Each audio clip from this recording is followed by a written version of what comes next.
Good evening and welcome to the Cover One Roundup. I am your host, David Fox. With me, as usual, is my co-host, UberHansen, and we are here live to talk about the Buffalo Bills, despite the fact that they did not play yesterday or on Thursday, or they're not playing tonight. They didn't. It's their bye week, so they didn't. In case you weren't, this is what we're here to deliver: is the news. In case you didn't know, the Bills are on their bye week. But now they're getting ready for the San Francisco 49ers. We are going to talk about what we've learned about the Bills so far throughout the 2024 NFL season. We're going to talk about the 49ers, their season, and this lead up to this game. And then we're going to do some true or rubbish to end this show. And I'm telling you right now, it's worth sticking to the end to get to true or rubbish, because it's going to be very big and very timely. So be ready for that. Before we get to any of that, though, Uber, how are you? Yeah, I'm good. I think my heart rate was the lowest this week, and it's been in 12 weeks or so, probably longer than that, let's be honest. Also, something you just said, true and rubbish. Could something be true and rubbish at the same time?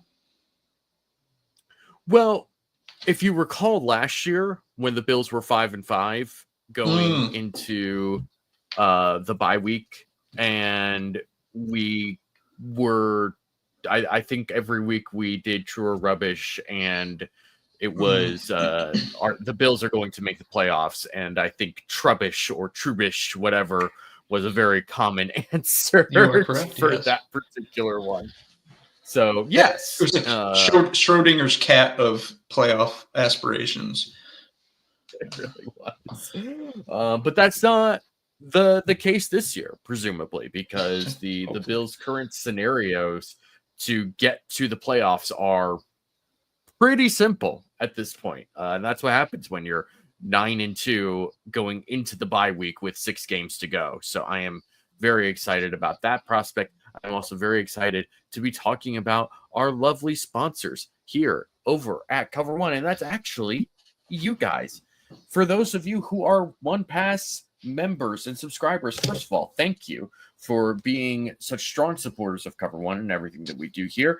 But in addition, if you are not a One Pass subscriber, it is absolutely, unequivocally the best $60 you'll spend on football all year. If you go to cover1.net, you'll sign up there, you'll spend the $60, you'll get exclusive content, you'll get analysis, you'll get salary cap breakdown, you'll get scouting reports, you'll get access to analytics, you'll get, more than anything else, access to the Cover One Discord server, where you get to interact with all the other One Pass subscribers. You get to interact with your favorite Cover One creators as well, who are on there. And it's just a grand old time. You get to talk about anything you want. I'm sure this week the food channel will be popping on Thursday, and probably the days leading up to it as well. So it's a great group of people. It's a great community. It's the best $60 you'll spend all year on football, guaranteed. No doubt in my mind about that. Sign up today at cover1.net. Totally worth it.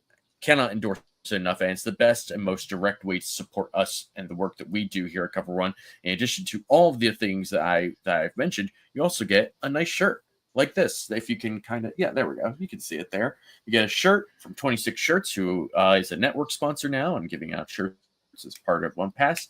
And you also get a decal. You also get a nice letter from Greg, Aaron, and Eric thanking you for your support of us. Sign up today at cover1.net. Thank you for supporting us through there. Let's get to some comments here.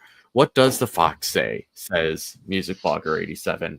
That's good. Let's bring up a 12-year-old jokey, terrible song that I definitely didn't hear 1,000 times in high school.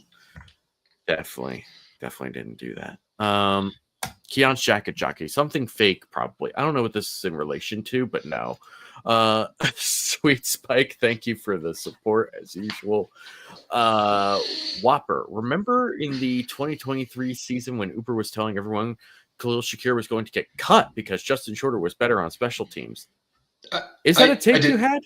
I did not have this take. Definitely misrepresenting what I said. So What I did say back then was that Khalil Shakir was not guaranteed a roster spot at that time, and one of the reasons was he couldn't play special teams, and he was a depth piece at that time.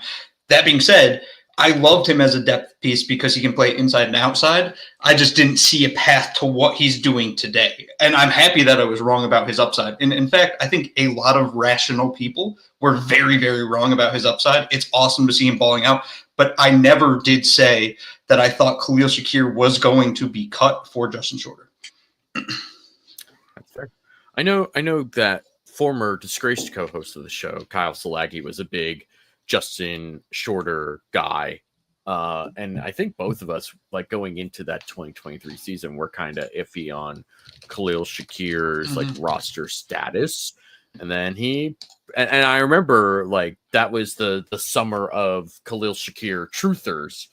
And I was like, I don't know about this, but they were right. And I was wrong because I really didn't think that Khalil Shakir was going to turn into this. So, shout out to, and this is awesome. This is awesome.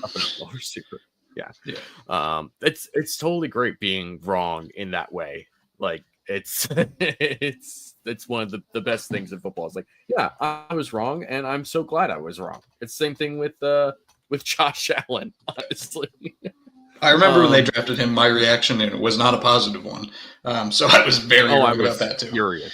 I was beyond furious. I did not. I fell from my desk chair in my college apartment to the floor. I laid there until I think Josh Rosen got picked. Like I just didn't move. I was beyond devastated and frustrated. Roy Collins asked, "Where is Justin Shorter now?" Justin Shorter is now a tight end for the Las Vegas Raiders. So if you're wondering what's happening with him, there you go. That's how that's going for him. Hopefully something works out for him, but he's played in the last 5 games too. So he's on their active roster. You know what? Good for him. Good for him. Let's see.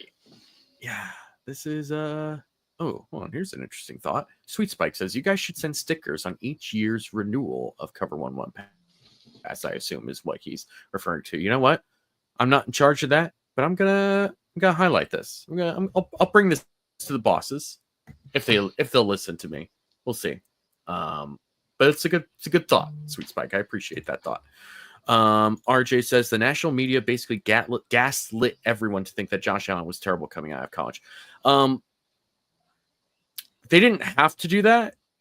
He just kind of wasn't good coming out of college. Like, I understand that there were a lot of extenuating circumstances in his last year at Wyoming where he had a bunch of guys leave to go to the NFL and all that sort of stuff. But like, it's not like he was great in his rookie year either. And again, not a great roster for that team either. But it is what it is. It's I watched Josh Allen. I think there were definitely people that were far too hated against him, far too opinionated against him. But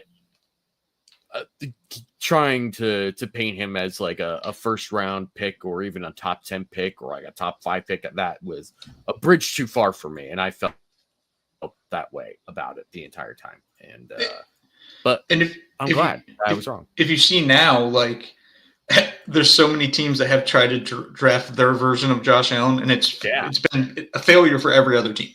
Like, Josh is one of one. He's a very unique prospect in that he worked.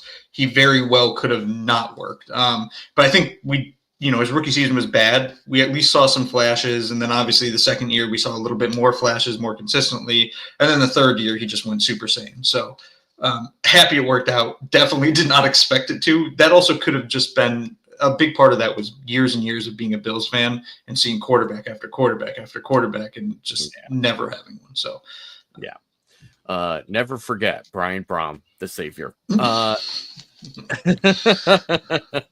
Sophia God's friend says it's okay for people to have an opinion. I've stopped apologizing for nonsense. You know what? If there's ever a slogan for this show, I've stopped apologizing for nonsense is probably the best one I could come up with. I'll be honest. Adam Luloff says the odds Joe Brady is still in Buffalo next year pretty low, I would say.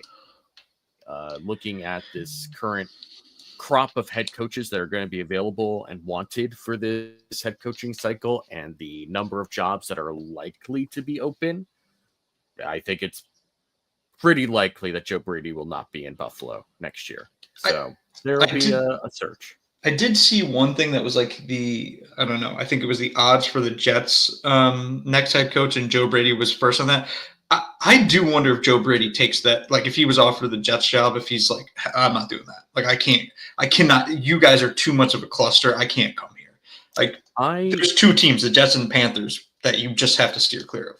Well, first of all, I'd be surprised. At this point, I would be very surprised if Dave Tepper fired Dave Canales. I think he's keeping his, even though I think he's such a hot trigger with that. Mm-hmm. I think at this point he has to like commit to a guy and at least try and see the vision through. But the other thing, like the Jets, I mean, that's a mess. That is just a mess and a half. And let's be honest, the Giants are not that much better. Like the Giants will at least give you the sense of loyalty because they've given Brian Daboll a chance. But they are also probably the ones who pushed Daniel Jones to be the full-time starter for the future. And that was a mistake. So, I don't know. He has to be fired now, right? Like, that's got to be a 99% sure that Daboll's done. I think before this game, I would have given it like a 50-50 chance. But the way that Bucs game went was just outright embarrassing. And with Malik Neighbors in the locker room afterwards being like, you're going to have to ask them why I didn't get targeted until the second half, because I don't know. That's usually a pretty bad sign that things are not going well. And then you just have the public spectacle of Saquon Barkley being like a genuine MVP candidate for your biggest rivals. Like it's just bad. It's just bad all around for them. I'll never understand Brian Daboll's like, okay, we're gonna try out Tommy DeVito again, which the only thing he was a temporary cool story. He was never a good quarterback. Like, how is Drew Lock not there? How is he not the one? How is Drew Lock not playing? It makes no sense. Like, if you're gonna get rid of Daniel Jones or bench Daniel Jones, fine, understood. You don't want the injury, guarantee to get locked in somehow. But you have Drew Lock. You have like a quarterback that actually has played at times decently. He's not a good quarterback, but at times decently. And you're like, no, we're going to go with the Italian stallion here. Like, it's just absurd that Daboll rolled with Tommy DeVito, probably because for some reason he likes Tommy DeVito. Just an awful, awful decision. That's fireable offense, honestly. Yeah, it's gotten to the point of embarrassing, which is you can deal with bad. You can deal with bad. But once it gets to embarrassing and you start becoming the punchline for every other team, then it's hard to come back from that. And that's kind of where the Giants are at this point. T. Dobbs says, looking back, losing the Houston Texans game was unnecessary.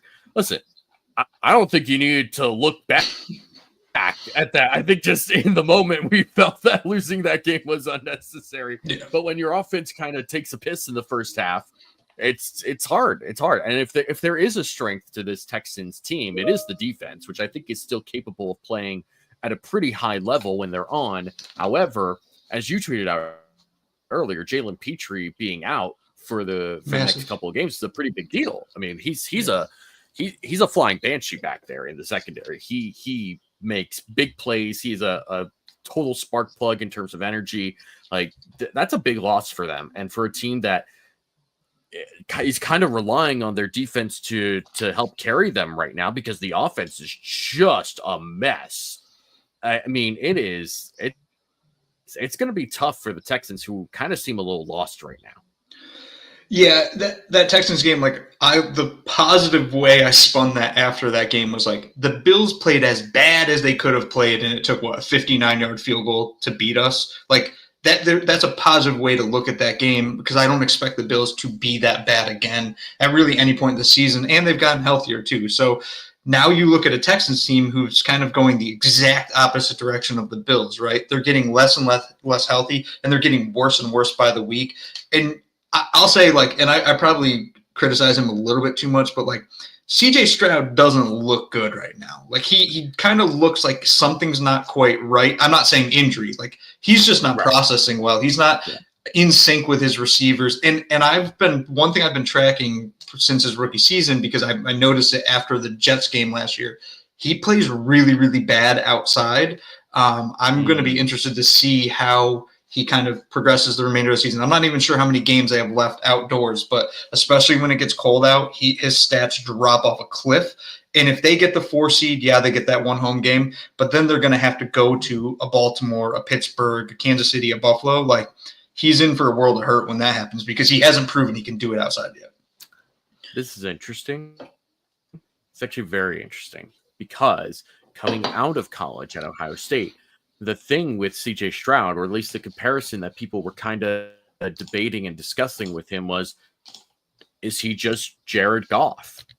And I mean, and at that time, right? Like the idea of comparing him to Jared Goff was kind of like, this is a limited quarterback, like, probably in that 12 to 16 range in terms of ranking them in the NFL, and not somebody that's going to be like really high level for an NFL franchise. And now this is the best that we've ever seen Jared Goff play. And even to the point where playing outdoors, which was like the bugaboo of Jared Goff, was playing outside, and especially in cold weather. Now he's starting to progress past that. But maybe the comparison of CJ Stroud to Jared Goff was kind of on point. And maybe CJ Stroud was just a little bit further ahead than we expected him to be based on what he put out at Ohio State. But like anybody else, I mean, you have to develop and you have to be patient with that development, and it may take time, and it may take somebody else coming in as an offensive coach to help you, because I don't think Bobby Slovic is really helping him at this point.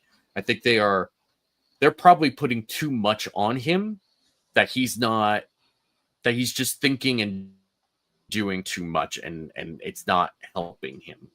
So it's getting messy in Houston right now, and they seem like a team that's going to make the playoffs, but probably be one and done. Yeah, I'll say, and I just found my tweet of the last time I tweeted his splits outdoors versus indoors was November 1st, and since then they've played Detroit at home, Dallas away, and Tennessee at home. So that's 3 straight indoor games. So this is inconsequential for his outdoor splits, but his completion percentage drops 10 points. His passer rating drops damn near 30 points. He only averages 188 passing yard or 188 total yards per game outdoors compared to 280 indoors. He's in 9 games outdoors. He has 8 touchdowns to 6 turnovers. Like, he's just not the same player outdoor. And at this point, he's played 20 games indoors versus 9 games outdoors. Like, you're starting to reach a substantial a sample size that we can kind of look at this and say this is an issue. He's got to go to Kansas City in a couple weeks here. That'll be a big test for him against a good defense outdoors in the cold. Can he actually play well in that game? Because if he can't, man, their schedule actually isn't that easy to end the season either. Yeah. Miami, Kansas City, Baltimore. Ryan Tungen says, Uber, David, Ryan, thank you for joining us. Yeah. All right. That's any other just sort of initial thoughts before we dive into what we want to talk about? I got one because I want to hear your take on this too, because this was driving me nuts yesterday. I keep seeing a bunch of Bills fans talk about the Dolphins and say that they're scared of the Dolphins or they're worried about the Dolphins. And that drives me up a wall. It's not seemingly we're worried about them catching us for the division. That simply cannot happen. If that happens, I would even suggest firing everybody on this team. They're worried if we make the playoffs that if the Bills have to play Miami, they could be a problem. And that just screams insecurity to me. I don't understand that, because the Dolphins have proven time and time again they cannot beat the Bills, and time again they can't beat the Bills in Buffalo, and time again they can't play in the cold. So I don't know why suddenly we're pretending like we should be scared of a 5-6 Dolphins team that's coming off a win over the Patriots. Like, come on, this is ridiculous. If they go in and blow out Green Bay on Thanksgiving night, maybe we can have a conversation that we should up the worry scale from a 1 to a 2. But right now it's a 1. Like they probably aren't even making the playoffs, let alone competing with the Buffalo Bills. This is ridiculous. So the Dolphins have won 3 straight games now. Yeah. Those 3 games have been against the Rams, where the Rams just made a billion mistakes and whatever. The Raiders, who suck, I mean, just outright suck. Mm-hmm. And the Patriots, who also just outright suck. Whatever. It is what it is. RJ says, I get being scared of facing the Finns a third time. Weird things happen in division games when you face the same team 3 times. It almost has nothing to do with the team itself.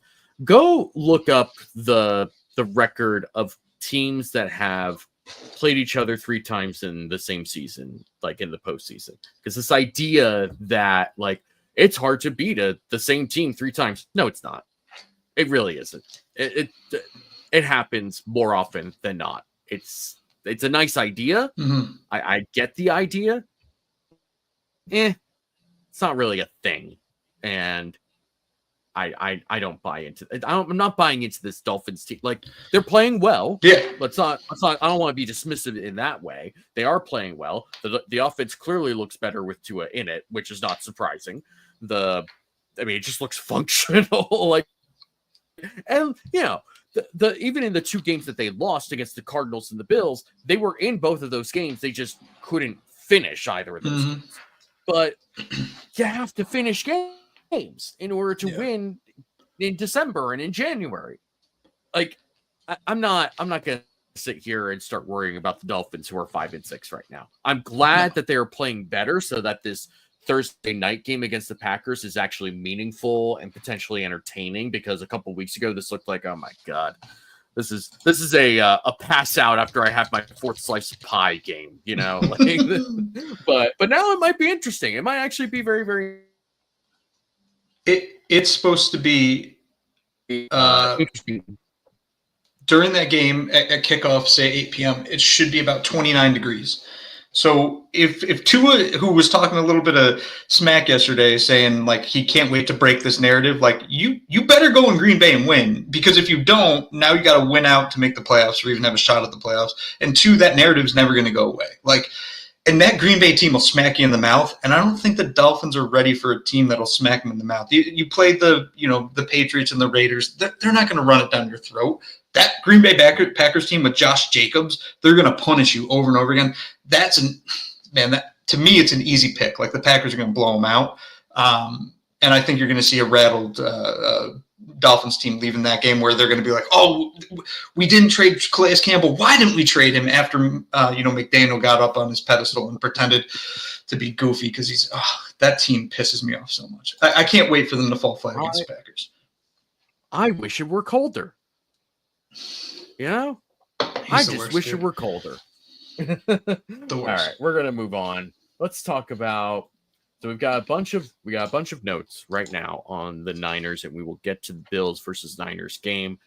But first, let's just sort of freeform this a little bit, and let's just discuss some things, 2 or 3 things, however many we want to do. Just a couple of things. What have we learned about this team through 11 games of the 2024 season, now into their bye week? What have we learned about the Buffalo Bills? Uber, do you want to start us off? Do you want me to start us off? I'll start. I got one. I got an easy one. All right, go for it.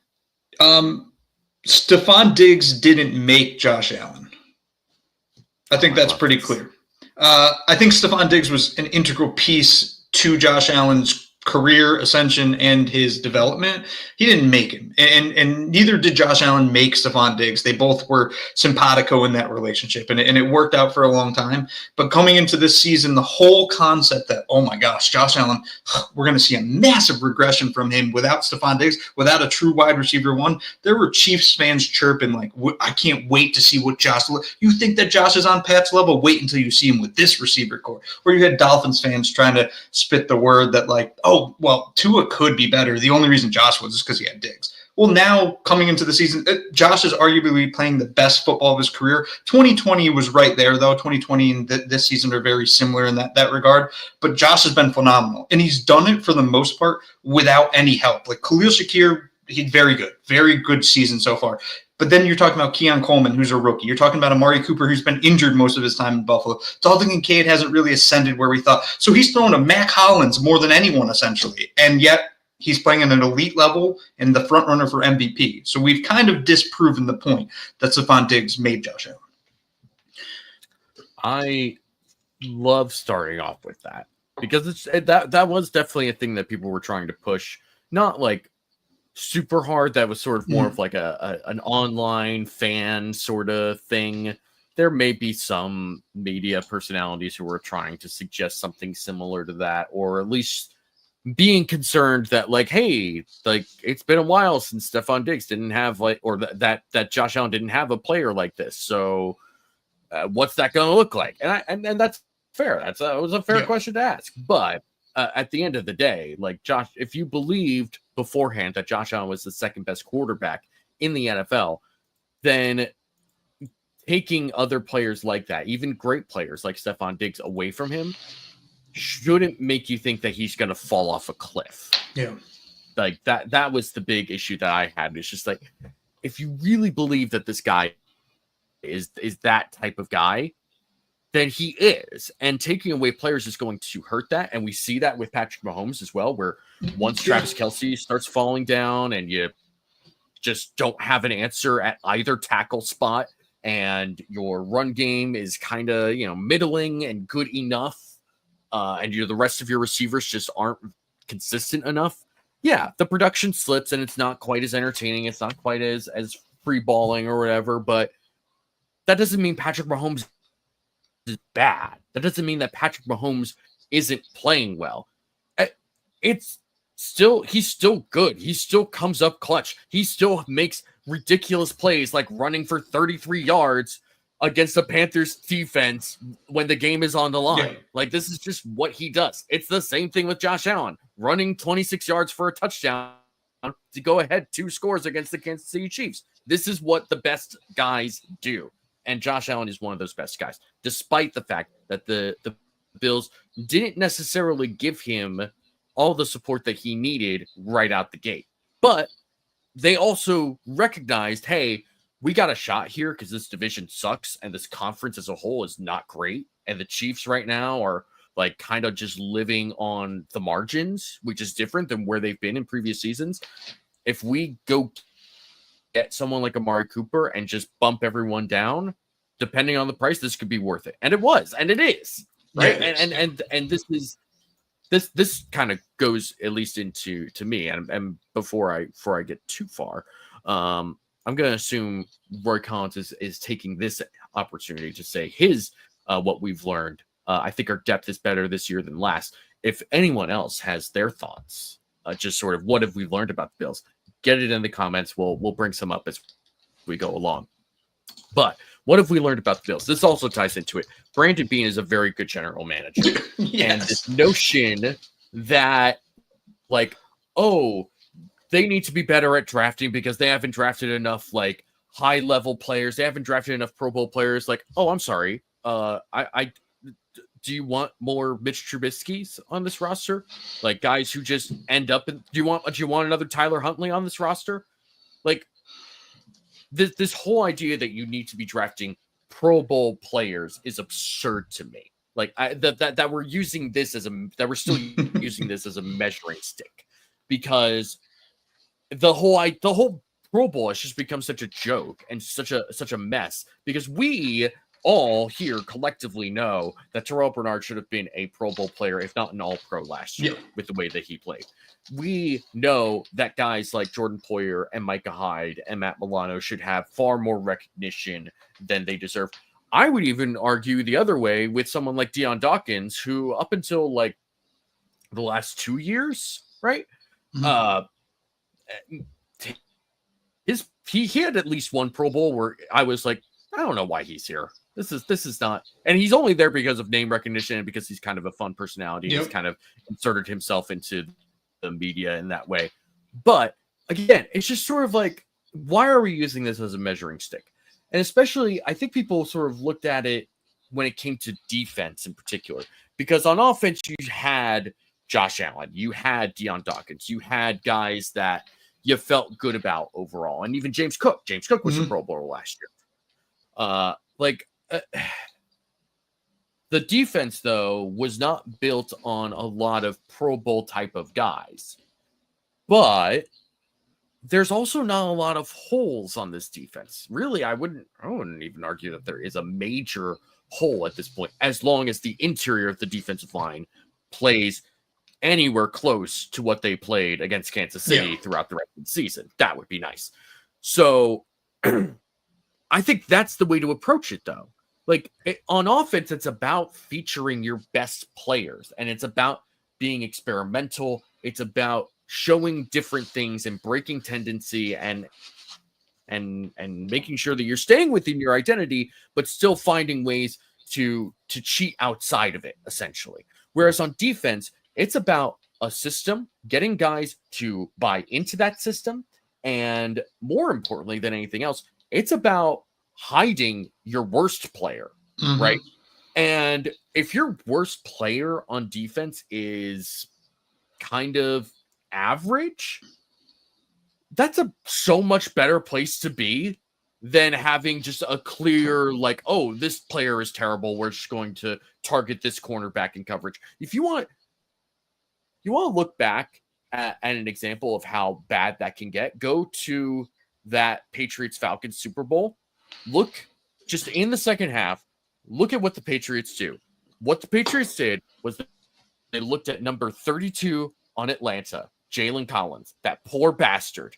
They saw him, and wherever he was, they threw to him. I'm telling you, it was almost every single time. It was wherever Jalen Collins was, we're going after this dude.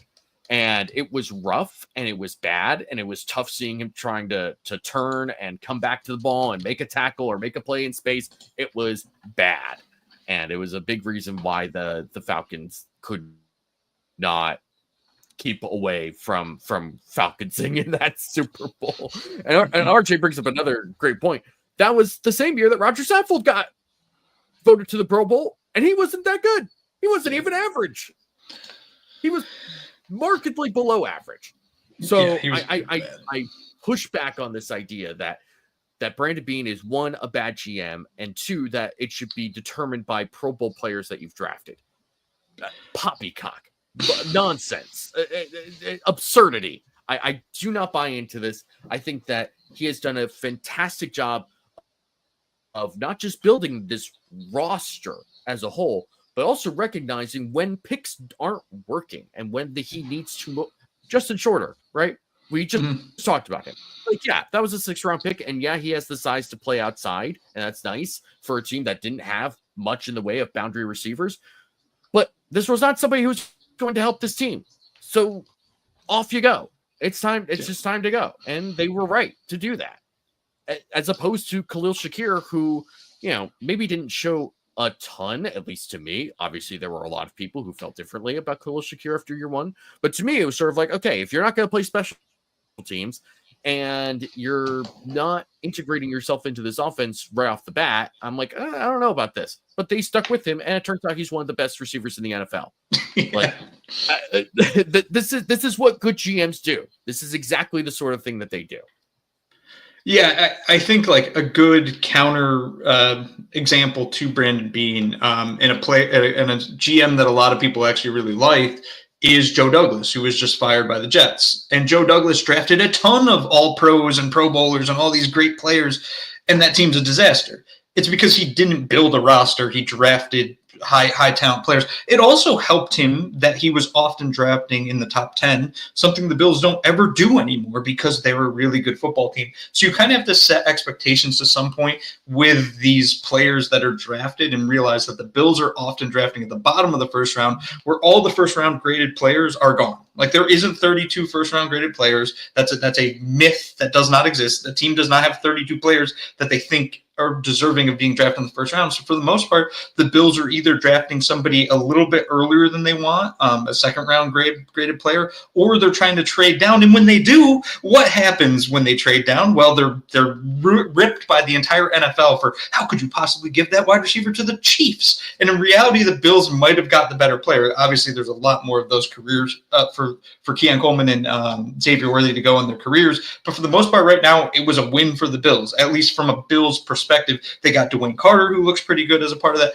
Going to what you said, though, the whole point of this, like Brandon Beane has proven time and time again that he deserves the benefit of the doubt when it comes to drafting, when it comes to roster moves, when it comes to all those things.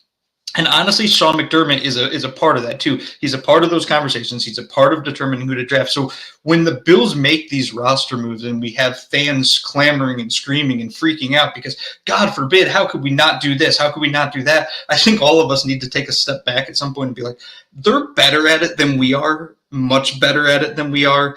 At least Brandon Beane and Sean McDermott in this roster building narrative, they're better at it than we are. Let's just let them build the roster. Like we can critique things, especially hindsight after the fact. We can always look back and be like, hey, you shouldn't have done that. And I think that they probably do the same things as well. Like, but they built a damn good roster and one that the rest of the NFL or a lot of NFL analysts looked at and said, oh, outside of Josh Allen, there's nothing to this roster. Well, they're 9-2 right now, and they're half a game behind the number one team in the AFC in the Kansas City Chiefs. Like they've done a damn good job at building this roster. Exactly. You got another one? You got another one in you? I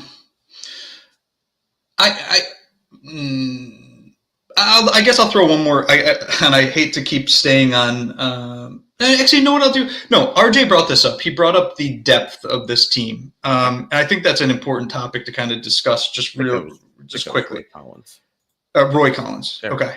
Yeah, Roy Collins. Yeah, this team's incredibly deep, and it's kind of showed throughout the season. They've lost key players. They've lost Matt Milano at times. They've lost Teron Johnson. They've lost Dalton Kincaid. They've lost Von Miller to some extent, and yet they keep finding ways to fill these gaps. Now, it hasn't always been perfect. You go look at that Ravens game. It was not perfect. Like, they really struggled with Cam Lewis in at nickel, and then who was it, Balin Spector in at linebacker. But nonetheless, outside of that game, they played pretty damn well considering all of these issues they've had across the team. And then you go back to this most recent game against the Chiefs.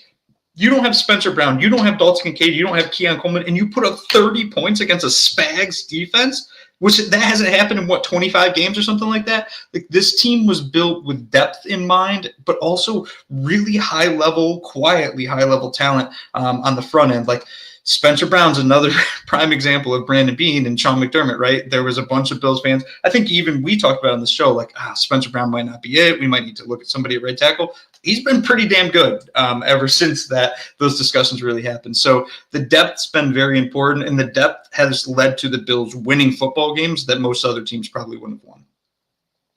Yeah, and okay, I'm just stumbling over every word now. So when it comes to depth, right? Part of it's a formula because that has to do with scouting and it also has to do with coaching. And in order for those two things to work, they have to work together. And that's what you get with Brandon Beane and Sean McDermott working together because these two understand each other. They work together when it comes to building this roster and understanding what they're looking for and what Beane knows McDermott wants and all these sorts of things. And yeah, sometimes they go outside of that. Kyer Elam is somebody that was outside of their norm in terms of the archetype they look at for cornerbacks. But it was a worthwhile gamble because he had a different skill set and he was somebody that had high-level athleticism. It was athleticism worth taking a chance on. It hasn't worked out, so be it. But part of that gamble is also hedging your bet and saying, okay, who is somebody late in this draft that we like that still fits that archetype. And it turns out that was Christian Benford, who is playing at a ridiculously high level right now.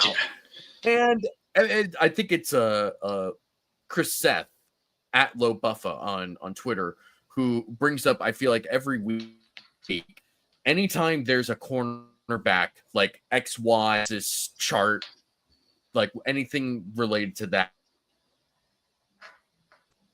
Christian Benford is always in the correct area that you want cornerbacks to be in. He is with these other upper echelon guys. I don't know how you look at, in particular, that draft, right, between James Cook, Terrell Bernard, Khalil Shakir, and Christian Benford. That is a stellar phenomenal draft. Yeah. To basically overhaul the defense in that sense, and to get like a legitimate cornerback opposite of whoever your CB1 is, and in this case it's Rasul Douglas.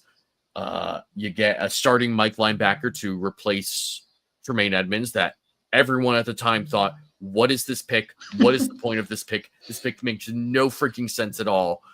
And then even James Cook, like, I don't think everybody thought that he was some like slam dunk second round pick. This is a great spot to take him. And second year, he's a Pro Bowler for whatever that's worth. And to that point, I remember people livid that the Bills didn't draft Breece Hall because they were like, Breece Hall, he's a can't miss prospect, which injury, hampered him a significant amount. That being said, like, James Cook has played at or above his level during their careers. Like, I would say that you could have there could be a legitimate conversation to be had. Who's the better running back, James Cook or Breece Hall? And I could see either side of that argument. So to some extent, it did work out for the Bills. Like, they still got a pretty damn good running back who actually, he has 10 rushing touchdowns right now. That's wild. That's insane. Yeah, that is kind of crazy. Just Brandon Beane is very good. The depth of this roster is very, very good. And I think that that's something that is underrated because you are going to face injuries during a season more often than not. That's the nature of a very physical and violent game. You're going to have players that are injured, and you're going to have to find a way around it. And the Bills have players that they trust and have coaches who know how to work around those problems and those issues. And for the most part, it rarely shows up in such a major way where you're like, oh my gosh, why is this guy on this team? Why is he here? What is happening here? Even somebody like Cam Lewis, who is not like great, still finds a way to not only play well on special teams, but fill in certain spots, especially in dime packages where he's coming up and making a play here and there. And he had a huge game when they brought him in against the Chiefs. He was so important to them. So it's very, very good that this team is what it is.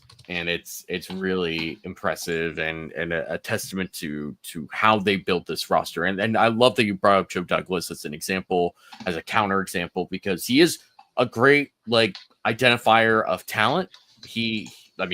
You get the offensive rookie of the year and the defensive rookie of the year in the same draft. That's a hard thing to do. Yeah. It's a very, very difficult thing to be able to do something like that. But at the end of the day, he also picked somebody like Zach Wilson with the second overall pick in, admittedly a quarterback class that just ended up not being very good. But still, like Zach Wilson was kind of like the clear cut, like, ooh, this is definitely a risk. Like him and Trey Lance were like, oh, this is interesting. But with other guys, to me, Joe Douglas always seemed more like a Doug Whaley type, where it's like they could scout and they can identify some really strong players, but in terms of managing the cap, in terms of building a roster that doesn't have like clear, decisive holes, that's where they're going to struggle. And, Joe Douglas can enjoy the fact that he doesn't have to worry about that now and can just fish. Did you read that Athletic article? No. He went after he got fired. He left the building, went to some body of water. I want to say like a river near a bridge or something, and just started fishing. and somebody called him and had a conversation with him, and that this person was like, "That's the happiest I've heard that dude in a long time." And you know what? I don't blame him. That's awesome. Um, and I'll throw one more quick thing there too with like Joe Douglas, because I was just like scanning through the Jets draft. One of their biggest problems is they didn't ever find anybody on day 3. Like they just didn't draft players on day 3 well. Like the only true one that I can see, and I might just be missing somebody, so don't rip me apart if I miss somebody, but like Michael Carter, their nickel corner, they got in day 3 in 2021. Outside of him though, like there's no one else really here worth writing home about. And then you go look at the Bills, like in 2022, Khalil Shakir and Christian Benford, they got on day 3. They got DeMar Hamlin on day 3, who's now a starting quality player. Javon Solomon is an exciting player that they got this year. We'll see where his career goes. And Cedric Van Ganger. And the Bills do better on day 3 than most teams, and that's a big reason why the Bills are where they are and why the Jets aren't anywhere near where the Bills are. 100%. Trying to think if there's really anything else. All right, let's go with this. So after the loss to the Texans, there was a post on Reddit, and I believe you're one of the moderators of the Buffalo Bills subreddit. Yeah. Right? There's a post on Reddit that just said, "It's time to fire Sean McDermott." Oh, I remember that, yeah. A greater overreaction I have not seen. And the fact that they have won every single game since that post was made is exactly what I would have expected. Because not only is Sean McDermott a very good coach and somebody that receives far too much blame and unnecessary vitriol and hatred for no great reason. Like there's definitely some things that are bad losses in critical moments. There are bad decisions in tough moments. I get all that. It happens to every coach, even the best ones. To then extrapolate that and project that as though this is something that happens week in and week out was an absurd overreaction. It was an absurd idea that McDermott is somehow holding this team back. I see this with other coaches.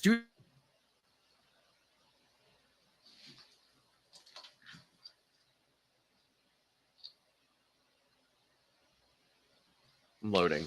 Was audio coming through there at all? You froze a little bit there. So yeah, go back what you said. Yeah. So with the Niners losing yesterday, right? I mean, there was a friggin' Bleacher Report post that went out on Twitter that was like, is Kyle Shanahan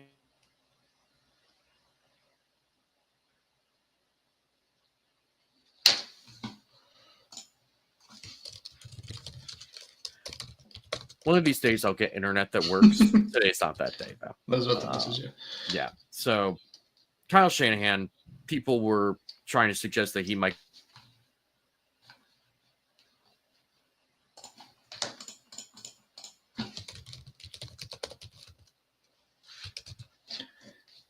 All right. I'm gonna dip out for a second. You restart. I know what just said it. Yeah. So what David's referring to was a post that suggested firing Kyle Shanahan, and much in the same way that Bills fans view Sean McDermott, there's a subset of San Francisco 49ers fans that view Kyle Shanahan in the same light. Granted, the 49ers have been to the Super Bowl multiple times with him.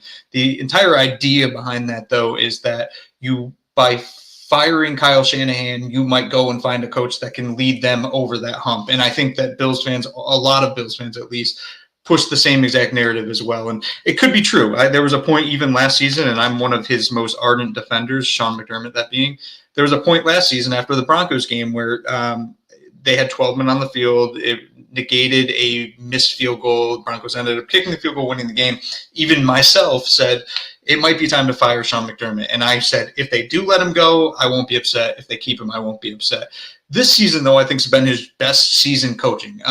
You look at that defense without a lot of key players that have been here for a long time. Trey White, Micah Hyde, Jordan Poyer, that's a lot of leadership. Also, Matt Milano off the field. And then you see what they've done this season. They've been pretty damn good considering the talent discrepancy or the perceived talent discrepancy that they've had. And Sean McDermott's been a really good coach, too, throughout all of that. And there just seems to be all these narratives pushed that want to place the entirety of blame on Sean McDermott for certain circumstances. And there's narratives like, oh, he doesn't go out for it on fourth down when he should, when in reality, him and Dan Campbell are the two most aggressive coaches in the entire NFL. He's bad at challenging, which is simply not true. It has been historically in his career, but he's gotten much better at it throughout his career, the last challenge against the Chiefs notwithstanding. But yeah, Sean McDermott, Kyle Shanahan, similar in a light that there's a subset of the fan base that believes that they are the only reason that the team has yet to win a Super Bowl, and it's just not true. Like, it's simply not true. Both are really good coaches. And if you fire Kyle Shanahan in regards to the 49ers, he will be signed. Somebody will hire him the next day. The Jets will hire him. Somebody will hire him. He will get a job. And honestly, Sean McDermott's the same way. Somebody will give him a job because they saw what he did to an organization that went 17 years without making the playoffs. He not only turned them around, but turned them into a perennial contender. You don't fire people like that. You keep them around. And the last thing I'll say on this, I keep seeing over and over again, well, there's been no coach quarterback combination that has won the Super Bowl after it's like 4 or 5 years or something. It can't happen. That's so it's just lazy because it ignores all the circumstances that led to it, especially with the Bills. There's times that 13 seconds game, you could put it on Sean McDermott. There's definitely mistakes there, and there's some blame to be put around there. But there's also moments in the playoffs where Sean McDermott's the reason they win games. You go to the Ravens game. The reason they won is because of Sean McDermott's defense, not because of Josh Allen. You go to the Dolphins game where they're playing against Skylar Thompson. Josh Allen almost single-handedly lost them that game. Sean McDermott had to coach up his defense to not only stop the run. Skylar Thompson, not that difficult to stop, but the reason they won that game was the defense, not because of Allen. And we ignore all of those to prop up the moments like Josh Allen against Mahomes in that epic duel of 13 seconds. It doesn't take away all the things that led you there. Like, you need the quarterback to be great and you need the coach to be great at the same time. It doesn't mean it can't happen. Like, it is possible. And maybe this is the year. I'm not saying it's going to be, but it could be. Yeah, and I think the 2022 season where they lose to the Bengals and get blown out by them, I mean, the emotional toll that was being taken on that team with all the stuff that had already happened to that season, in addition to DeMar Hamlin dying. Yeah. I mean, and then thankfully coming back. I mean, it was a miracle that they even played any more games, much less won a playoff game, granted against a not good Dolphins team, but still, like that was the result of McDermott doing well in that game. And yeah, again, there are some issues with the coaching in the Cincinnati game, but not to such a degree that it should be considered like, oh, that's the reason why they lost that game. Like, and then in 2023 against the Chiefs, like, yeah, I get that losing to the Chiefs sucks again, right? But I mean, was it really a coaching issue that derailed that? Not really. No. They had a great game plan offensively against the Chiefs. They did as much as they could given all the varying injuries that they had on defense. I don't know. What exactly were you hoping for them to do that they didn't do in that game other than just win? Like, I don't know if there's really anything I would change in that game for them in terms of coaching decisions. Maybe the fake punt, just because that was such a That was bad. That was bad. That was stupid. Dumb decision. It was one decision that ended up not costing them anything because it didn't matter. Ridiculous Jordan Poyer. That was Sean McDermott being Squirtle with the saxophone. Do you know that video? As David freezes. Exactly. As Okay. I'm going to pop this one up here. So Uber, if McDermott loses to Casey again in January, which would be 4 times in 5 years, does he pack his bags? No, absolutely not. I don't know why we would suggest he should do that. And I've also seen, so Mike here has posted a couple different comments as well. Uber, something to ponder, is Casey letting Buffalo get their hopes up again, viewed more as generosity or cruelty. And I think there's one more. Yeah, this is the other one. This is the one I want to pop up. Pacheco, Menahue, Hollywood, and Bucker all expected to return for KC within the next month, plus a newly signed LT. KC will be playing at a much higher execution in January per usual. Yeah, you're 100% right. The Bills will also get players back. This is also another narrative that's kind of been pushed since that Chiefs game, is this idea that the Chiefs weren't healthy. So that's the reason that game went the way it did. That's simply completely untrue. The Bills were without Keon Coleman. They were without Dalton Kincaid. They were without Spencer Brown. They were without Matt Milano. They were with a one-handed Amari Cooper, and they still won the game. And at the end of the day, the winner gets to kind of brag and pump themselves up a little bit. It is possible that the Bills and Chiefs could play in the playoffs again this year, and it's possible that the Chiefs could end up beating the Bills again. That's very possible, but it doesn't discount the entirety of a season. And again, it would depend how the game plays out, but Sean McDermott's not getting fired this year. The concept that he's getting fired for whatever reason after the expectations that were placed on this team, both inside and outside the organization, because even the way the Bills talked about this season prior to the start of the season, they weren't talking about the Super Bowl as much. They were talking about, hey, we just want to go week by week, win every game. In years past, they consistently talked about the Super Bowl. So when you look at this Bills team, I think they've already surpassed their expectations of how good they could be. They've been much better than that. And they're 1 game away, or 1 week away, essentially, from clinching their 5th straight division title. The hope is that one day they do get over that hump, and it might be this year. So yeah, I think that this whole narrative that if the Bills don't beat the Chiefs this year, that Sean McDermott should leave is absolutely insane. All right, let's try and recover from this. We'll see. All right. I think that's good for what we've learned about the Bills. Yeah. This year. Let's move on to the San Francisco 49ers game. The Niners are in a rough place right now because they have really screwed the pooch this season. They are 5-6. This was a team that coming into the season we described as one with bad vibes. And we were definitely right about that because Kyle Shanahan looks like he's aged 10 years in the last calendar season. It is a rough time for the Niners. You have some notes here. The Bills passing offense versus the Niners passing defense. Bills with 226 yards per game. Allen with 18 touchdown passes to 5 interceptions. With the Niners being 193.5 yards given up per game, 13 touchdowns, 11 interceptions. So this passing defense has actually been pretty solid for the Niners, all things considered. And I think that we could go through and talk about just some of the basic details of all this. Here's what's going on with the Niners. The defense, which they identified as a problem at the end of last season because they got rid of their defensive coordinator, who was Steve Wilkes, despite the fact that they went to a Super Bowl. They bring in or they promote Sorensen to be the defensive coordinator. He'd been on the team for a few seasons, and they bring in Brandon Staley from the Chargers to basically just help as a defensive assistant / assistant head coach or something like that. Okay, that's fine. The defense in general has been fine.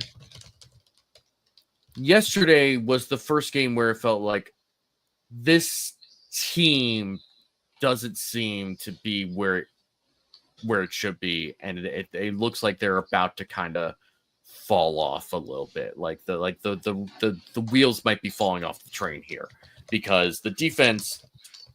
I heard a stat today where they missed 24 tackles in that game, according to Next Gen Stats, which is an absurd number.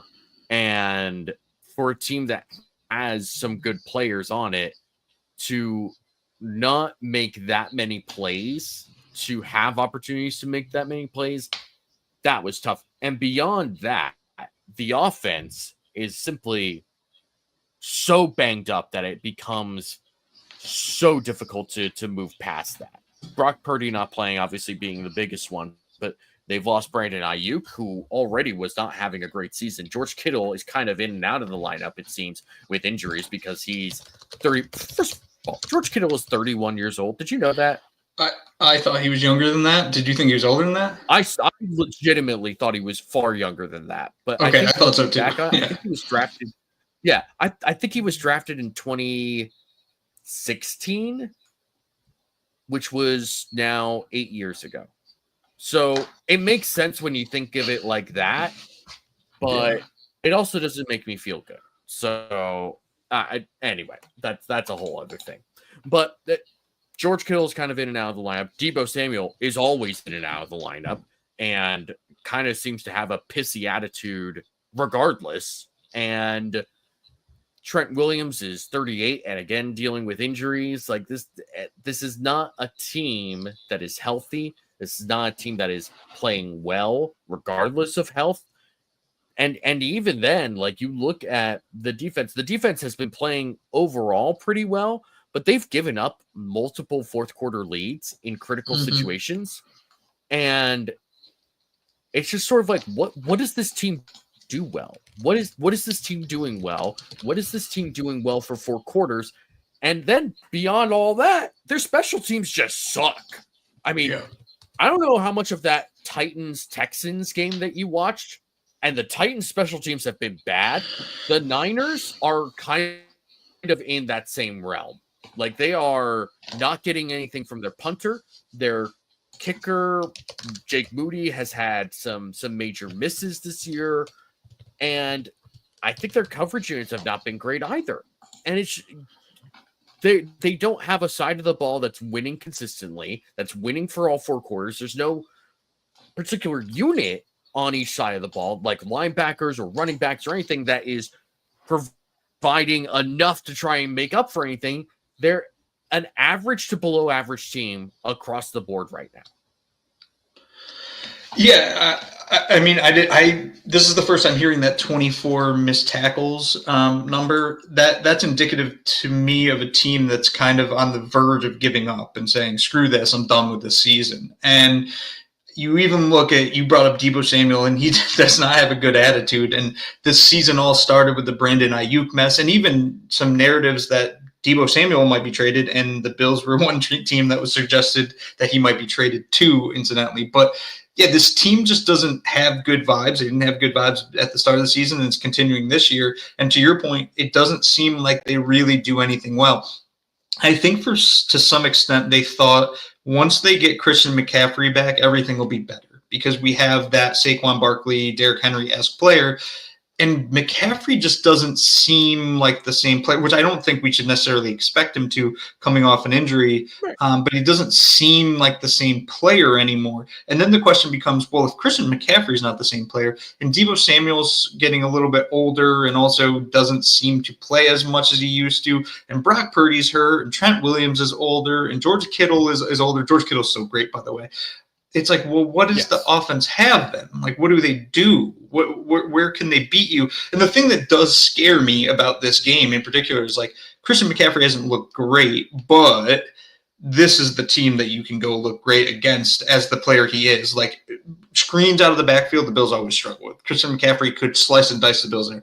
McCaffrey could also slice him on the ground. So if he does take a massive step this week and suddenly plays like the player he truly is, that could be a problem for Buffalo. But other than that, like, this offense is chock full of names and perceived talent, but they're not playing at that level. And then the defense is in a similar spot. Like, there's some names on there. They've also had a lot of injuries this season, but they're also not playing very well. And for instance, like, if Nick Bosa doesn't play this week, and I have no idea what his injury status is, I know he didn't play this last game, what's their defensive line going to do? Like, Leonard Floyd, is he really the one guy we have to be scared of? Like, if Nick Bosa plays, it does change the kind of tenor of what the Bills can and can't do against this defense. I don't know. I look at this team and I'm not really like – they're in third place in the NFC West. like, this isn't a team that's supposed to be there. Something's clearly wrong, and it's not just the play per se on the field. Like, it seems wrong and broken, and it seems like this is the end of this mini dynasty that the 49ers essentially had in the NFC for a long time. There was a sequence early in that game where the Niners had back-to-back 12 men on the field penalties. Oh, and I saw Kyle Shanahan. Yeah. Kyle Shanahan looked like he was ready to murder someone. Like he looked like he was ready to go out there and like physically pull someone off the field if he had to. It was like everything about yesterday's game for the Niners was like basically a nightmare. And yes, getting Brock Purdy back will help them. But how much more is he going to help them? How much better is this team going to be down the stretch? Like, everything about this to me just sort of seems like a team that can't overcome what's in front of them right now. And I don't think the Bills lose this. I would be shocked if the Bills lost this game, because this is in Buffalo. Am I remembering that correctly? Correct. Yeah. So it's a West Coast team traveling to the East Coast on a night game, and it's the Bills coming off a bye week. Sean McDermott is undefeated coming off the bye. This team is clearly better than the Niners. The Bills are also getting healthier when the Niners seem to be falling apart in terms of health and injuries.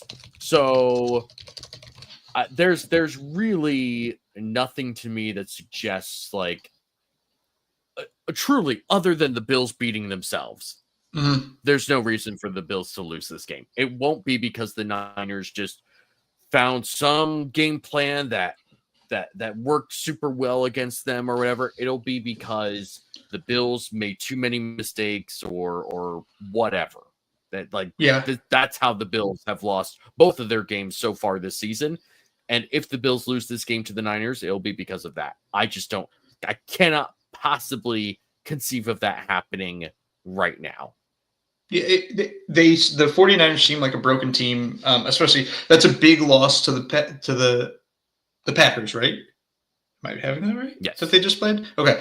That's a big loss to the Packers because it's an NFC game and they already have a tiebreak mess going on there. And there's really no way for them to climb up to the the wild card. Like, they have to win the division. They're not going to pass they could pass the Commanders because the Commanders have been a little bit of a mess lately, but like you're not going to catch the Vikings, the Packers, and the Lions. Like, whatever, three of those teams are going to the playoffs. So there's only one wild card spot. The Commanders have a pretty good hold of that right now. And then it's like you have to now chase down Seattle and or Arizona. And I don't know if this team can. And now, like you said, they're flying east, which is a big deal. You have a broken team, in my view, flying east to play in cold Buffalo when it might be snowing and or sleeting and or raining against a Bills team that has proven this year that they can smack you in the mouth over and over and over again. I feel like this is the game that just like it's a straw that broke the camel's back. Like I feel like they're ready to collapse. That 49ers team is, and the Bills know it. And if the Bills come out fast and come out quick and just punch them in the mouth, like this game will be over so fast, which is what I expect because the Bills have had 2 weeks to prepare for this game. The Bills are going to be healthier. The Bills are going to be sharper in some way. I just think that this is a game I'd be absolutely shocked if the Bills lose it. Yeah, like I said, this Niners defense can provide some issues for teams. Like, they have some pretty good numbers. They can create turnovers, and that's all fine. But in the late portions of games, they aren't very good. They've given up multiple leads throughout this season, and the Bills struggle in the first quarter. We've seen that plenty of times this year. Yeah. As the game goes on, though, they get better and sharper, and I like it's the wrong size of the pendulum swinging for the 49ers, right? Like, it's the defense getting bad and the offense getting better as the game goes on. So I can't see this game going many other ways other than a pretty decisive Bills win. In all honesty, it kind of reminds me of 2020 when the Niners had to play in Arizona because the state of California wasn't allowing any sort of like football activity or something because of COVID, which is, we're not going to bring that up. We're not going to talk about that. We're not going to legislate that. But yeah, and there were some people who were like, hey, this could be like some sort of rallying point for this team. They still got some talent. Like, they have a way to win games. But at the end of the day, the Bills blew them out and won that game pretty decisively. And I kind of have a similar feeling with this. It's not like there's some sort of history between like Kyle Shanahan offenses versus Sean McDermott defenses. It's like there's nothing about this game that suggests to me the Niners have some sort of advantage in any particular area. The Bills are ready. They're hot. They're healthier. Just everything about this to me suggests a multi-score win for the Bills. Yeah, and I'll just throw this out there because I just looked up what the injuries. Shanahan said today that both Nick Bosa and Trent Williams are day-to-day, and they don't know their statuses for Sunday night's game. So losing Nick Bosa and Trent Williams would be a big deal. They also lost 2 offensive linemen in that game against the Packers. They're starting left guard and starting right guard. The right guard is in concussion protocol, and the left guard is getting an MRI on their knee. So there's a possibility that they're down the 3 starting offensive linemen and their best defensive linemen. If you lose the game in the trenches, you're not going to win this game. And I think the Bills kind of can tee off on that. 100%. RJ says, Kyle Shanahan said Josh was the first player he ever faced that was completely unstoppable that game. This is referring to the 2020 Monday night game. And yeah, he was right then. And if he said that now, he'd be right now. Like, and it's kind of crazy when somebody who has the knowledge and the sort of history that Kyle Shanahan does, especially being Mike Shanahan's son, right? Like, that dude's seen a lot of football and has seen a lot of great quarterbacking and players in his life.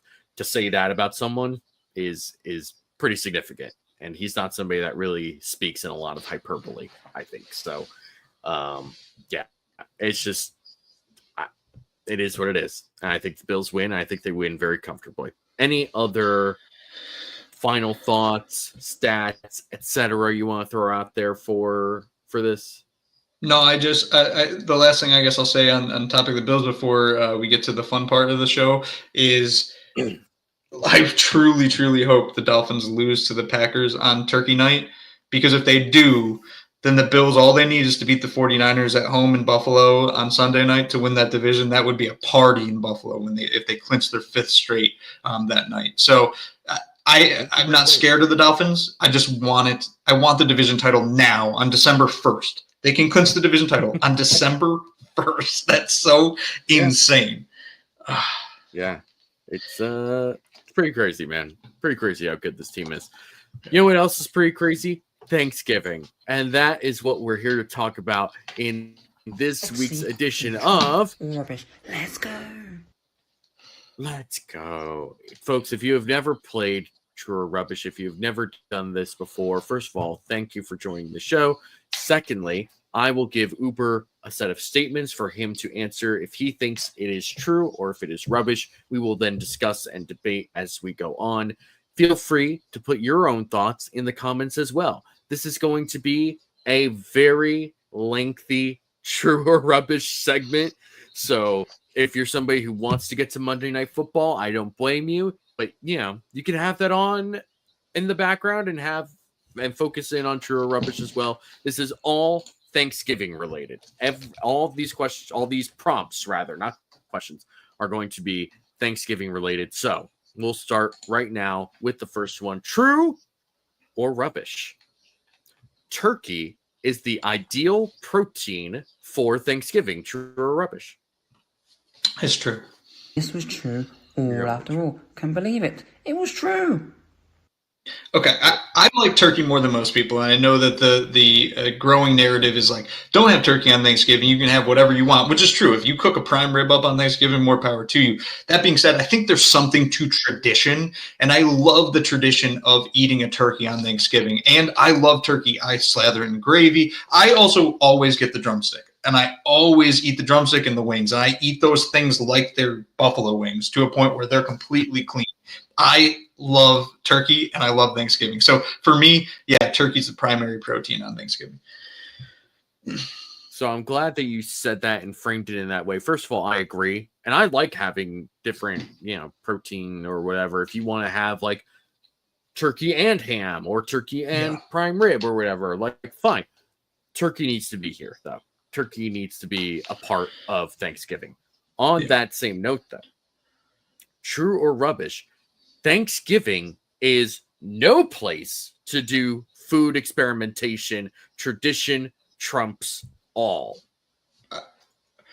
Oh man, I mean, I'll say true to tradition trumps all. All after all, can believe it. It was true. So that was a difficult question for me. I love food experimentation. I like trying new weird things. I do too. I consistently, like, I can't cook the same meal more than once a month. Like, I have to constantly change what I'm eating because I just need flavor. So when it comes to Thanksgiving, if somebody brought something wild to Thanksgiving dinner, hell yeah, I'll taste it and I'd probably be excited about it. That being said, my primary focus, give me that turkey, give me that gravy, give me mashed potatoes, give me stuffing, give me cranberries. Like, give me the old faithfuls there. If somebody else wants to bring something else, I'll eat it. But I'm focused on those things that one day. Roy Collins says, experiment on your own damn time. So part of the reason why I brought this up was because where some woman was reaming out her daughter, her niece, something like that. And she was like, you don't experiment on damn Thanksgiving. You don't do that on Thanksgiving. Auntie Karen gave you the recipe. You're supposed to follow the recipe. Just like, I agree. That's rough. That's rough. RJ says rubbish. Creative desserts or sides are welcome as long as you also have the traditional things as well. Yeah. So I think that's fair. I think it's fair to do something like that. However, at that point, you're talking about a pretty crowded table of food. I mean, at that point you're kind of running out of space to put all of the food, because if you're doing like multiple stuffings or multiple versions of potatoes or multiple mac and cheeses, like it's a lot of food. And like Thanksgiving's about having a lot of food, but there's also a finite amount of space that you have in your home or wherever you are. So it gets tricky. And this is where things can get a little. I will say desserts is probably the place where you can get a little creative more, or get away with being more creative. I'm fine with pumpkin pie. We'll talk about pumpkin pie later. Okay. But like, good. In general, I think that you can get a little creative with desserts and get away with it more often than not. I'm salivating right now, by the way. Good. I'm glad. All right. So I don't even know where to go. Okay. All right. We'll go here. Okay. True or rubbish? Stuffing is the best Thanksgiving side dish. That's true. That's 100% true. All after all, can believe it. Thank you. True. I thank you. love stuffing so much. I literally, you could put the entire bowl of stuffing in front of me and I somehow would eat myself. I would become the turkey. I would stuff myself with the stuffing. I love stuffing so much. But here's my one grief, and I did tweet this out earlier today. There's a big difference between stuffing and turkey. I like stuffing. I also like dressing, but stuffing is what I want. You better stuff that in the bird and cook it in the bird the entire day. That's what I want to eat. I want to eat that stuffing. I don't want that stovetop that you put in the oven in that little pan and cooked it up nice like that. No, pull it out of the bird and feed it to me straight. I don't agree with that particular notion of it, but stuffing is my favorite. It really is. It's just, I mean, first of all, it's hard to screw up something that is basically just seasoned bread Yeah. Right? That's kind of an easy button dish to do, but also it's so good. It's just so freaking good. It's like the Khalil Shakir of find it Thanksgiving. It is the Khalil Shakir of Thanksgiving. Oh, I'm using that from now on. RJ does not agree with us here. He says rubbish, mashed potatoes and gravy, but stuffing is a close second if it is good. There can be awful stuffing and amazing stuffing and nothing in between. I wholeheartedly disagree with that. I think there's a lot of average stuffing. I think there can be bad stuffing if people get kind of weird with it. But there's great stuffing. There's absolutely great stuffing. I think more often than not, you get solid to good stuffing with great stuffing, and then maybe 1 to 5% is bad. Keon's Jacket Jockey says stuffing is mid. All right, settle down, weirdo. Where Colin specifies in turkey stuffing, and you're the proponent of in turkey stuffing. I don't care either way. To me, it's stuffing. I give me stuffing. So there was some report, I don't know, by some sort of government agency some years and years ago, where they said it's not healthy to eat the stuffing out of the bird, so don't do that. And I went home and I told my father that, and my dad, the way he is, he's like, I've been doing this for 60 years and I've never gotten sick from it. Nobody's going to tell me what I can and can't do, as he's eating a whole bowl of raw cookie dough as well. So, I love a good stuff. Oh, man. On going off of RJ's comment here about mashed potatoes and gravy, here's the thing. True or rubbish, mashed potatoes are the most overrated side dish. I guess I have to say true. This was true. Can believe it. It was true. Uber, let me tell you something right now. We are so in alignment right now. It's going to break my heart when we're not. Okay. Well, let me say the main reason for it to me is because I keep talking about like a traditional Thanksgiving, the traditional foods that we have. And if I'm going through all the things in my head that are on the table at Thanksgiving, and I like mashed potatoes, but when it comes to everything else on the table, it's the thing I want the least, I think, to some degree. But it also might be because I have it at other times of the year as well. Like a lot of this other stuff I don't have. Exactly. So it's the most overrated Thanksgiving dish. Yeah. I can have mashed potatoes and nobody's going to like turn a side eye to me if I have mashed potatoes in the middle of July. Whatever. If I break out stuffing in the middle of April or something like that, people are like, what are you doing? Like, what are you having like Thanksgiving in April for some reason? It's just like, no, I just think stuffing tastes good. But yeah, mashed potatoes to me, I can have that all year round. I don't need to like reserve space on my plate for that, especially for a first go around, right? Like, there's only some real estate on that like, plate. You know what? I didn't get, second go around, I'm like, you know what? I didn't get potatoes the first time. I'm going to grab some potatoes, get that gravy on there. Cool. But first go around, okay. Maybe not. We'll see. RJ wants some specification. First of all, he says rubbish. Fine. But are we talking about homemade or box? Box mashed potatoes, absolutely. Homemade from scratch is absolutely not overrated. So when we're discussing this, we are assuming that we're talking about the best that you can get from these particular foods. Like we're not sitting here saying stuffing is the best side when, you know, when we're talking about something that's like mid. Like I'm not thinking about mid stuffing when I'm calling stuffing the best side. That's the thing. Yeah. So just for the rest of this, just keep that in mind. Keon's Jockey says mashed potatoes, bleeding butter with turkey gravy is the only reason to get up on Thanksgiving morning. You need more reasons to get up on Thanksgiving morning. Yeah. All right. I mean, let's just start there. That first part of that did, again, my mouth is watering right now. Mashed potatoes, bleeding butter with turkey gravy. I'm going to go home, take a big slab of butter, stick it in the middle of that like volcano-esque mound of mashed potatoes I make, and dump some gravy over the top and just devour it. I'm so excited for Thanksgiving. Speaking of reasons to get up on Thanksgiving morning, what are you thankful for tradition, go around the table, say what you're thankful for, is a required part of Thanksgiving? I say rubbish. Oh, rubbish all after all. Okay, so it sounds like we differ. Rubbish. Go on. Look, I'll hear it. I don't like the pressure of saying that type of stuff in front of people I care about, because I feel like I'm forced to say something sappy and, caring and all that stuff. The couple of times that I've had to do it with my family, luckily enough, the Bills were playing that day, and I was like, thank God for Bills football. And that kind of let me get through the whole thing. Now, we don't do that anymore now, by the way. I think I might have broken that tradition by always bringing up the Bills. So, and incidentally, you know what? If we do it this time, I'm going to say I'm thankful for Josh Allen and Matt Milano. That's what I'll say, and that's what I'll go with. So, there you go. I'm thankful for Matt Milano's healthy bicep. Yeah. I'm going to say true.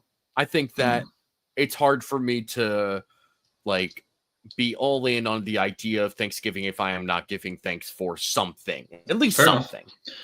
And you know what? I understand the pressure when you're around all of these family members and, feeling like you have to come up with something super original or something sappy or whatever. You know what? Sometimes just give the standard answer. As long as you mean it, that's what matters. If you're genuinely thankful for your health, for your spouse, for your family, whatever, there's nothing wrong with saying that. Your spouse loves to hear that you're thankful for them, I would think. Oh my God. RJ. Buddy. Oh my God. Oh, so much of RJ makes so much more sense now. Yes. 38 people. 38 people for Thanksgiving. It would take us an hour. That's too many people, man. You need two separate Thanksgivings. You know what? I'll give you a pass for that. Jeez, I'll give you a pass for that. Jeez. Roy Collins says rubbish. I just tell my cat be thankful he's getting some turkey for dinner. Oh man. All right. We're gonna move 38 people for Thanksgiving. That's stressing me out. I'm not even doing that. Keon Shack and Chucky says rubbish. Gratitude is healthy. Thanksgiving dinner overeating is not. Keep Thanksgiving unhealthy. Interesting perspective. Very philosophical, I guess. Moving on. Okay. I don't really know how to word this in a true or rubbish way because I can't ask it as a question, right? It's kind of like Jeopardy, but I'll put it this way. All right. Sweet potato casserole is superior to green bean casserole. Bro, I'm going to tell you something. Never had either. Ooh. This is not a part of my Thanksgiving. You know what? Same. Okay. We are so aligned when it comes to Thanksgiving. I did not think that this was the thing that we would have so much in common. I didn't either. So I don't really know what to put. I'm gonna go. True. Can't believe it. It was true. I feel like sweet potato. Go with rubbish. Rubbish. I like sweet potatoes. I like sweet potatoes, so I think I'd like sweet potato pie better than I'd like green bean casserole. The thing is, there's very little foods on earth I don't like. Very little. I think one of the only ones is cottage cheese. I don't like cottage cheese. That might be the only food that I will not eat if you put it in front of me. Everything else I would eat. You could put a durian fruit in front of me. I'd eat it and I'd probably like it. So when it comes to sweet potato casserole or green bean casserole, whatever kind of casserole you want to give me, I'm probably going to like it. I would think in my head, considering my palate or what I like, that I probably would like sweet potato casserole better. I think sweet potatoes are fine. I think they're overrated. Clearly, we're in the minority here because there's some strong feelings about sweet potatoes right here. Roy Collins, in all caps, true. Keon Shakachaki, multiple exclamation points, true. RJ says true. Shakachaki also says Uber, Foxy, start living. All right. Maybe I have to make one of these. By Keon I have to make one of these this year, maybe. Maybe. It Probably might be not. worth Probably. considering, but still, sweet potatoes are fine to me, but it's not. Again, we're talking about a limited amount of space on a plate at any given point in time. I'm not setting aside room just for sweet potatoes. As far as green bean casserole is concerned, I like green beans a lot. Don't put a bunch of crap and then cover it with French fried onions on top. The whole look of it is very unappealing to me, and there's nothing about it. There's no aura around it. There's no good vibes around green bean casserole to me. Not to me. I understand there are some people who have strong feelings about it. I get it. Whatever. More power to you. That's not my thing. All right, moving on. We only have a few left, I promise. So we've got similar thing. Whole cranberry is superior to jellied cranberries. I'm going whole cranberry. Okay, so that would be a true. This was true. Here. All after all, can't believe it. It was true. So this I grew up where we're misaligned. We're misaligned, but it's only because I don't eat cranberry jelly. Okay, you don't. Okay. I grew up with the can. You plop it out, cut it up into little slices. Like that's what I grew up with. But then, as I've gotten older, like my mom started making her own cranberry sauce, and I think there's like orange juice in there or something. I don't know. I always like the jellied one. I'd have like a little slice of it. And I'd be like, I don't know. It's fine. I can eat it. I don't love it. Now this is a part of my Thanksgiving where like I go home and I see mom's homemade cranberry sauce. I'm like, I need it. It's really, really good. Mm-hmm. But the one thing that confuses me, it's a dessert, dude. Like it's not a dinner. It's a dessert. It. So I don't understand why it's on the dinner table with all the other dinners. Like it seemingly is not. It's a very sweet and tart thing. Like I like it. But again, I think that's the purpose of it. Is because you have so much like rich, very like high fat, buttery kind of food, mashed potatoes, stuffing, turkey, etc., gravy, right? Green bean casserole, obviously, but with the cranberry jelly, right? It's very sweet, it's very tart, so it breaks up a lot of that sort of richness that you get with the rest of the meal. I think that's the purpose of it. I don't necessarily ascribe to that. I'm all for high fat, rich foods. Like that's totally fine with me on that day. So let's see. What do we have here? Roy Collins says rubbish. RJ agrees, jelly cranberry all day. Keon's Jockey says true, and also adds jellied cranberry is a product of the thermonuclear infested 1950s. It's unnatural. Very strong opinions from Keon's Jockey. Very strong. Very, very strong. I'll be honest, did not know that Keon's Jockey had such strong opinions about Thanksgiving. Very interesting. Ryan Tongan says, no air raid hour this week. Roundup should double its time. Listen, I understand sometimes we've cut it close with the air raid hour. I'm losing my voice here, so I don't know if I'm making it much longer than this, but I will finish this true or rubbish because I spent a lot of time on it. So, all right, we're gonna move on to the next question. Apple pie is superior to pumpkin pie as a Thanksgiving dessert. Apple pie is superior. No, that's rubbish. That is rubbish. All after all, it was all rubbish. So before you launch into this, let me say something first. I went back 2 years ago to when Kyle and I had this discussion between apple pie and pumpkin pie, and I'm prepared to counter some arguments here. So go ahead. Okay, so a couple things here. So we talked about what were we bringing up? Like mashed potatoes versus stuffing when you can have it. Mm-hmm. I can have apple pie all year long, and no one's you could have it at 4th of July. You have apple pie. That makes sense. You could have it at Christmas for all I care. You can have it any time of year. Pumpkin pie is not the same way. You're not having that every single day of the like. If I pulled out a slice of pumpkin pie on July 4th, people would look at me like I was a Cerberus or whatever the 3-headed dog animal is. I don't know where I pulled that one from. That's a good pull. Okay, I just get a good one there. I also will say, like, part of the reason I answered this the way I did is because I don't know what the apple pie entails. Are we talking like with an apple crumble? Are we talking about like the lattice cover on top? So I don't know what the apple pie I'm talking about. It's the same rule that we applied to the other foods. It's whatever you think the best version of this is. What you expect to get on that during that meal.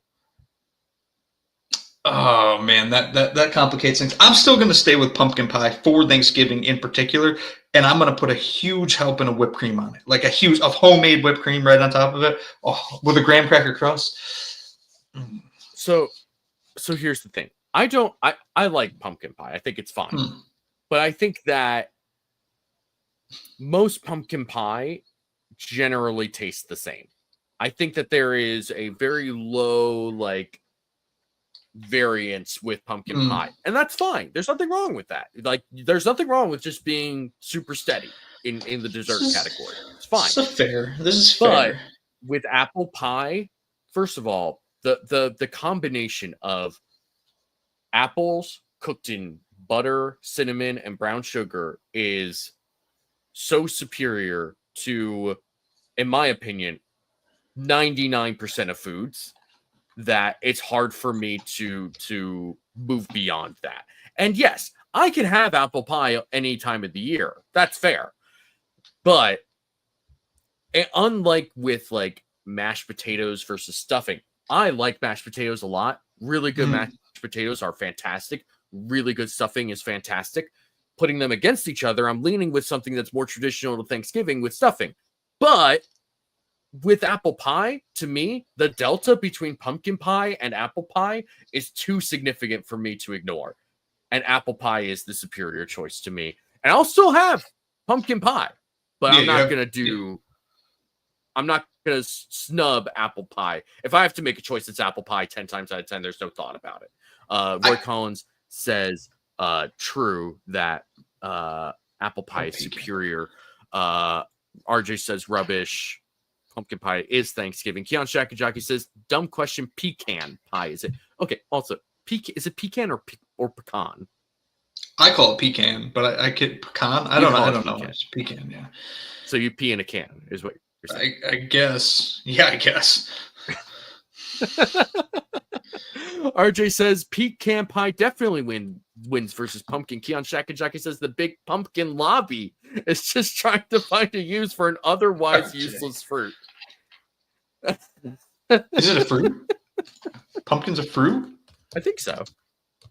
I don't know. I never thought of it like that. I don't think it's a vegetable. I would think it's a fruit. It's got all those. I always thought it was a veggie. Pumpkins? What's a squash? Is a squash a fruit or a vegetable? It's a summer thing. Summer? I don't know. It's something. Anyway, whatever. That's not important here. Well, seeds. You know what? Great point by Jared K here. Seeds. Pumpkin seeds. Where would football coaches and baseball coaches be without pumpkin seeds or sunflower seeds? Yeah. Nowhere. I'm telling you right now. Roy Collins says, I don't like pecans. Not a big fan of pumpkins, so apple pie it is for me. Like this logic. Spin 0481 says, I'm a little late. Sorry to have to do this, guys, but you got to start over. All right, so from the top. Good evening and welcome to... No, we're not doing that. All right. We've got like two more. Yeah.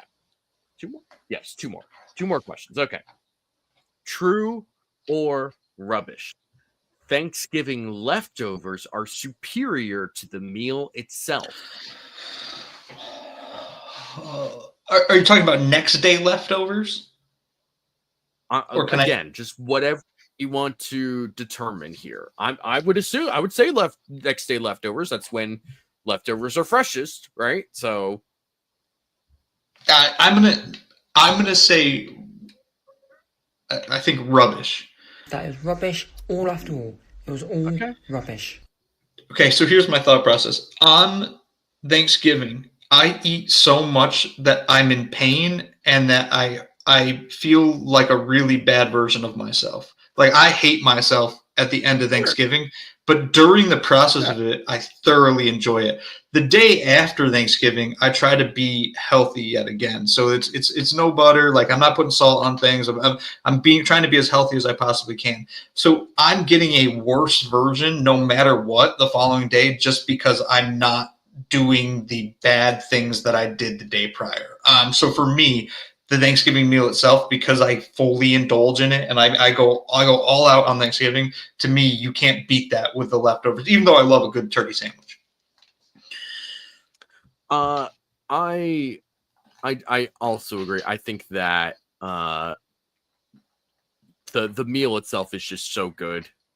Like all that warm food is just fantastic right off the bat, and it's just there's nobody, at least nobody should. By the way, if you're a person that goes to a Thanksgiving meal, and especially with like family members you don't see for a lot of the year, and you're somebody who goes and sees someone and is like, oh, hope you leave enough for the rest of us. Go eat in a hole for all I care. This is not the day for that attitude. This is not the day for any of that. I will not hear for it. I will not stand for it. You leave me alone with that judgmental bull. No. You let me enjoy my Thanksgiving, and I will let you enjoy yours in the hole where you belong. How about that? Anyway, but with leftovers are great, and you can do a lot of things with it, as Keon Jockey says. Turkey soup with the bones, turkey sandwiches, pecan pie for breakfast is interesting. True Black Friday traditions. And if you're somebody who did not like spend all that time growing up doing Black Friday shopping early in the morning, I guess that's true. But I don't know. That to me, the meal itself is too good to kind of say like leftovers are superior. Roy Collins says leftovers are good, but the fresh cooked meal is da bomb. Spin 0481 says true. Turkey sandwiches the next day are the best part of Thanksgiving. Black Friday tradition, obviously the turkey sandwiches. Listen, I get it. I understand all that. I'm glad that all works for you. To me, just that initial meal is too good to pass up and say that the leftovers are better. All right. Final Thanksgiving true or rubbish. The Dallas Cowboys and the Detroit Lions have had a long tradition of playing on Thanksgiving. Not against each other, but just Detroit plays at home on Thanksgiving. Dallas plays it at home on Thanksgiving. The Dallas Cowboys are the better part of that football Thanksgiving tradition. True or rubbish? So let me explain the way I'm going to answer it, but I'm going to say, go ahead. I'm going to say true. This was true. Okay. All after all. Can't believe it. It was true. Now, I'm saying true because historically, at least in my memory, the Cowboys games tended to be good football games. The Lions were so freaking bad for so long that watching them, while I like something about their aesthetic in my brain fit a little bit better with Thanksgiving, though the Cowboys, you could argue that aesthetic makes more sense on Thanksgiving. I don't know if that's the perfectly politically correct thing to say, but the Cowboys were the better football team for a long time, so it made it more fun to watch those games. That being said, this year that is not the case. I will thoroughly enjoy the Lions game against that generational talent in Chicago. Instead of Tommy DeVito versus Cooper Rush. Hell no, dude. I am not excited for that game at all. I'll bet on them all, but I'm not excited for the Cowboys game. I think I generally agree with your logic. And it pains me as a Bills and Eagles fan, quite frankly, to agree with that sentiment. But the Detroit Thanksgiving game was always just sort of a snoozer for the most part, or you had to watch the Lions like play a game that they would lose in heartbreaking fashion. Yeah. And it's just like, this just nothing about this makes me feel good. Like, No. the only way that they can make me feel good is if the Lions actually win, and that just did not happen very often. So then you have the Cowboys, and yes, the Cowboys are annoying, and it's annoying that they were called America's team, and it's annoying that they're always in the football like lexicon, I guess, for lack of a better term. Like, they're just always there, right? Mm-hmm. But the other thing with this is the fact that the red kettlebell is such a big part of that, and the fact that the halftime show is always such a big part of that, and they make a big deal of that, and they make that part of the tradition. It's kind of hard to say, like, okay, this is not the better part of the tradition, you know? I think that this is, it screams Thanksgiving more for whatever, and I don't like it either, because I don't like the Cowboys. I like the Lions a lot, and I always have my entire life. I've never liked the Cowboys, so it does pain me to say that as well. But it's the truth. Listen, this Lions game, I'm so much more looking forward to this Lions game than this Cowboys game, because, like you said, Tommy DeVito versus Cooper Rush is like abysmal as end of November football matchups go. But yeah, it is what it is. And one thing will change my mind. If the Cowboys sign Daniel Jones this week and they play him on Thanksgiving, that would be so much fun. I would be ecstatic for that game. It would be a blast. God. So Daniel Jones did express a want to go to a potential playoff team, which they're not. So obviously. Not the Dallas Cowboys. As fun as that would be, I don't think that's happening. Let's see. RJ says rubbish. It's Detroit. They were the original game on that day. That is true. That's fair. Roy Collins says rubbish. Keon Jackie says trubbish or tribish, as we brought up earlier in the show. RJ says, I do remember as a kid fun Lions teams with Scott Mitchell at quarterback, Moore at receiver, Barry Sanders at running back. That's fair. That's all very fair. Keon Jackie says, I'm never thankful for Texas, Dallas, Jerry Jones, or the Cowboys. Hard to disagree with that. I have very odd memories of John Kitna Thanksgiving Day games. I can't even remember what the score was. It had to have been bad. I'm trying to look it up right now. I mean, I'm sorry that you have actual memories of John Kitna for either the Cowboys or the Lions, because he played for both of them, I think. I think you're right. Look up. John Kitna has to have started a game on Thanksgiving for both of those teams, right? He played for Dallas. I'd have to see. 2010, did he play in the Thanksgiving game? He might have. That sounds familiar. Yes, he did. He did. So he did play for both teams on Thanksgiving. How many quarterbacks have done that? Have played for Thanksgiving on the two traditional Thanksgiving teams? I don't know how many quarterbacks have played for Detroit and Dallas. That's weird. Kind of crazy. It's still one of my favorite stats, though, that Josh Allen is the only quarterback in NFL history to win in all 3 time slots on Thanksgiving. And against both of the traditional teams as well. And the Saints, as weird as that is. And the Saints, right? the weird night game that they had. All right. That is it for us, folks. Thank you all for joining us tonight. Thank you for sticking through a very lengthy, but what I would call very successful True or Rubbish segment. If you like this show, hit the like button on your way out. If you haven't done it already, share this with your friends, enemies, lovers, and neighbors. If you're listening to this after the live production, go like us on iTunes or Spotify or wherever you get your podcast. Leave us a 5-star review. It is always very helpful to be able to do that. It helps boost the algorithm so that more people can find us and we can build a better Cover One community together. We will be back next week, hopefully after a strong Niners loss and a Bills win.